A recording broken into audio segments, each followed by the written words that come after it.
I grew up in a very normal household. We went to church every Sunday. I was happy.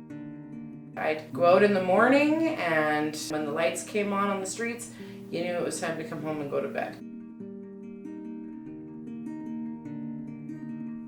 I am an addict, and my name is Margery. At the age of 6, I was sexually molested by a girlfriend who was the same age as me.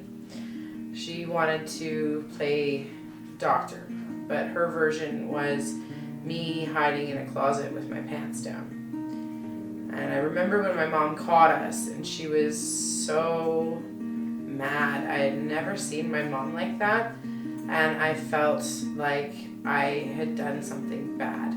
I believe that would be the first time in my life that I ever felt shame. At 9, I started smoking and suffered from body image issues and depression for as long as I can remember. At age 16, my first real boyfriend took my virginity when he raped me.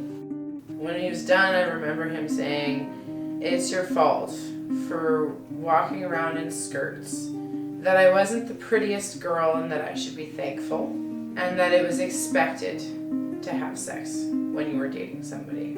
At 19, I had my oldest daughter, my first daughter, and suffered from postpartum depression after I had her. She was about a year old when I found ecstasy and followed that with crystal meth. I took her back to my mom and dad and dropped her off there and went back to Vancouver and continued just couch surfing and using and self-harming for about 2 years until my dad came and got me, and I came back to Edmonton and I found my undesirable people, my using friends, and I was offered a hot rail and couldn't figure out why. I was passing out. I would wake up in and out of consciousness while the two of them were doing whatever they wanted to me. I found out when I woke up that they had given me heroin. A lot of people have asked, well, why didn't you report it? And the sad thing is that when you're in that state of mind, who's going to believe a junkie? The next day I had met my now ex-husband. When I got pregnant with my youngest daughter, is when he became physically abusive. The last 2 years of my marriage was on camera everywhere in and outside of my house, and my cell phone was tracked.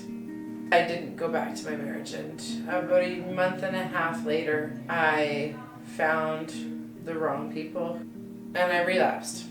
After 18 years of sobriety, I relapsed.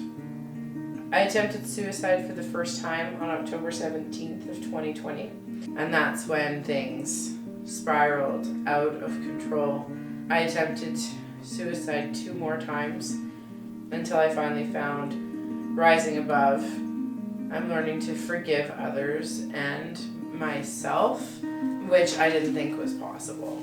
You know, you walk in here with your guard up and your walls up, and they tell you to forgive these people that you don't want to forgive. You don't think they deserve this forgiveness. And when you just give in and do it, you find the actual forgiveness for yourself. You know, and then the life skill classes that we do every week, it's like 9 hours of extra therapy almost. They teach us self-esteem and boundaries and shame and vulnerability. And now I'm learning to stand up for what I believe in.